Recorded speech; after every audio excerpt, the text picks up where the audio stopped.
I eat pears now and shit like that. Shout out to all the pear.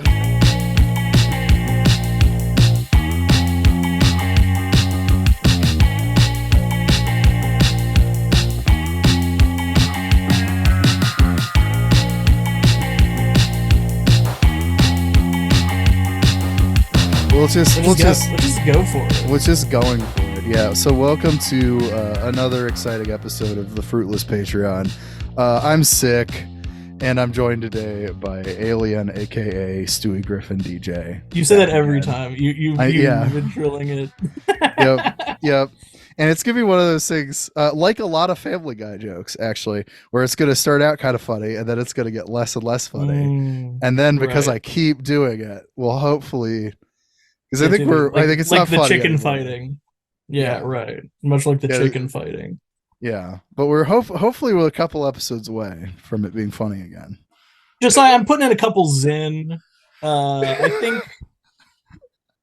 we should talk about the sad reason we're here to cover one genuinely fantastic movie and like one of the worst films I've ever seen. Okay, so like this whole day, knowing you were gonna watch this movie today, I feel like I was occasionally checking Letterboxd, like waiting for the review to come in, and then I was just felt so like just cheered when I finally saw your review come in, and it was just, this is the worst movie I've ever seen. Yeah, we're talking about Kissing on the Mouth by Joe Swanberg. Is that his name? That's the one. Mumblecore legend. Yeah. And we thought, so Josiah has been on this real Mumblecore kick. I think not because he likes it, but just out of pure like hyperfixation. It's hyperfixation. It's hyperfixation. It's maybe some self-loathing. I think it's that they're movies I feel like I should like, because I am the target demographic for them, and I hate them. And then I'm fascinated by that. You know what I mean? No one should like this bullshit. No, I know, but I'm more of a product of this kind of like whiny DIY emo kind of shit, which is, I think, what this is trying to be. Right, theoretically, this should be up my alley, and yet these movies, there's some good ones, but mostly they just piss me off. And yeah, so I've been on the Mumblecore kick since like last summer, because I get fixated on like movements where I'm like, people are throwing around the word Mumblecore, but I don't know what it means. So instead of like just kind of figure it out, I have to watch every Mumblecore movie. Yeah, I'll do that. And then I got like a third of the way through my list last summer and burned out. And now I'm kind of back. But throughout that, you have made the case that you think a handful of movies are Mumblecore movies. And one of those is Shortbus. Yeah. Right. I brought that to the table because it's a movie I actually really like. Yeah. And yet it fulfilled like a lot of the descriptors you gave for this genre, if it even really is a genre. Yeah, I think it feels like a fake term. Yeah, I mean, it kind of does. It feels like in the 2010s there was this real dearth of, in music, micro genres of like witch house and ocean grunge and all of these like tiny aesthetics that kind of blipped in and blipped out. And it feels like Mumblecore should be one of those, but it really isn't from how you've just described it. It's something like a little bit different. It seems like it's like a group of friends. Yeah. So why don't you describe that for the audience? Yeah, I mean, I think that's true. Unfortunately, I think it is something of a film movement. That isn't a compliment to it. I don't think it means much to be a movement, but it is. I think it fits into being a movement insofar as it's like there's these series of names kind of in these, because of the internet, they're not necessarily quite in the same location, but it's also like all of these people are just kind of the same kind of typical urban hipster kind of vibe of person. That's like what it is in all of these movies. So like locationally they're kind of all that, and they're all these seemingly art house movies, but like the thing that they're trying to communicate is like, isn't like relationships kind of complicated though, bro? Well, what are and then the names, major markers? The major names. Oh, okay. Sorry. Yeah, so like the major names in it that I think like kind of, make it like a movement kind of connected would be like the Duplessis, who I actually like the Duplessis more than Joe Swanberg, who is one of the huge names we watched today. Greta Gerwig kind of comes out of that. That's another one of those names. Noah Baumbach got pulled into it, but I don't think he wanted to be quite lumped in with these people. I don't know. He doesn't seem like he loves Joe Swanberg, but maybe that's me wanting to yeah. Well, anyway, but like their vibe, it's always like handheld cameras, strange sometimes zooms, long single takes, but shaky with the camera, and it always has to be like the shittiest camera you could get in like 2005. It's real bad digital look to it that it just looks ugly, but you know, and then it'll be like about nothing. So about like a bunch of young adults drifting from party to party and musing about stuff.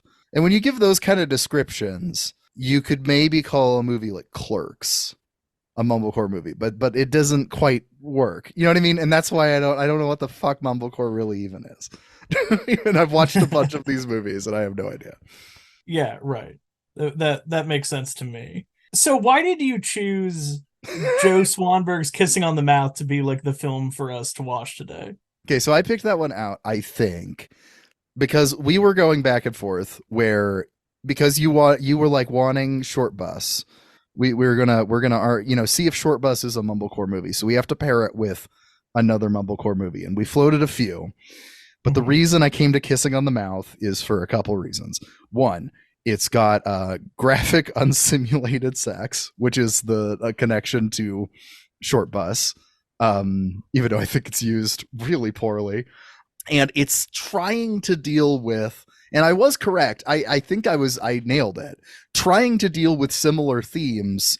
If like Kissing on the Mouth is the stupidest guy imaginable trying to make a movie like Shortbus, at least in right. Like basic concepts, like did you know this, that your kind of emotional connection to someone and your sexual connection to someone might not always line up?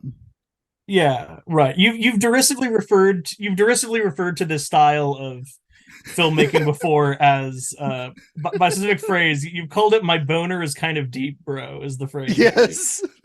Yeah. Well, okay. I think because I think Kissing on the Mouth is a fucking it's an epitome of what Swanberg's career would go on to be.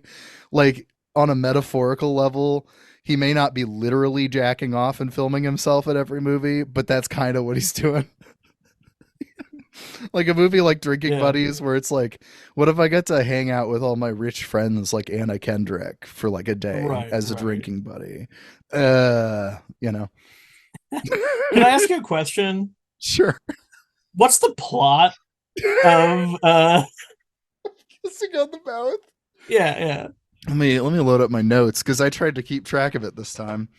Because there is no plot, but the plot, what technically is happening? So there's this woman named Ellen that the movie's following. She just hooked up with her ex. What the fuck's his name? Chris Bucket. Chris Bucket. That's right. I laughed. That shit was so funny. Why did they call him that? They call him Bucket. She hooks up with him, and then she talks with her friend Laura about how that makes her sad. It's so weird when you hook up with an ex, am I right? And Ellen's got a roommate named Patrick, who's played by Joe Swanberg. And he is being weirdly jealous at her. And also, Patrick is working on a video project, which is essentially the Sex Lies and Videotape thing from the Soderbergh movie, except like less interesting yet again, where he's just interviewing people about sex and relationships. Nothing. Yeah. He's not even asking them that. It starts about sex and then it's eventually just like, did you know your dad?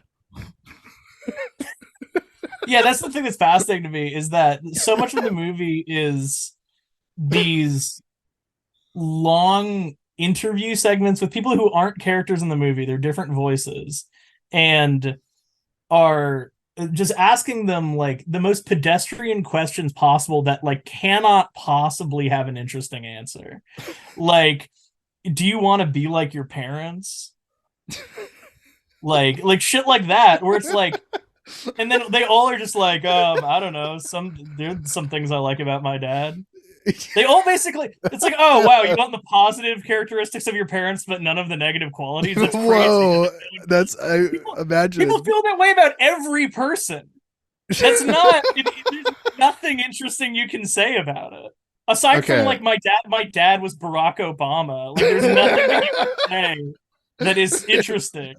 Look. Here's the thing. There's some issues with this movie, right? This was a preview for a Patreon-only episode, so check out the show notes if you want to hear more.